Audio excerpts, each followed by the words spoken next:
ശ്രുതിയെ തനിച്ചാക്കി ജെൻസൺ യാത്രയായി.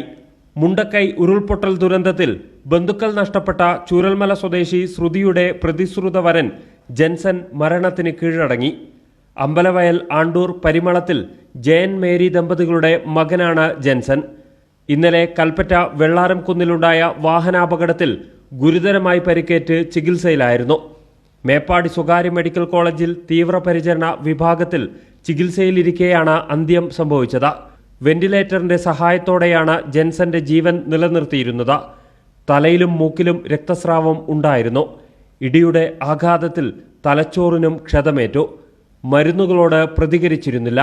ചികിത്സയിലിരിക്കെ ഹൃദയാഘാതവും സംഭവിച്ചിരുന്നു. ശ്രുതിയും ജെൻസനും ഉൾപ്പെടെ 9 പേർക്കാണ് വാഹനാപകടത്തിൽ പരിക്കേറ്റത്. ഉരുൾപൊട്ടലിൽ മാതാപിതാക്കളും സഹോദരിയും അടക്കം 9 കുടുംബാംഗങ്ങളെയാണ് ശ്രുതിക്ക് നഷ്ടമായത്. കൽപ്പറ്റയിലെ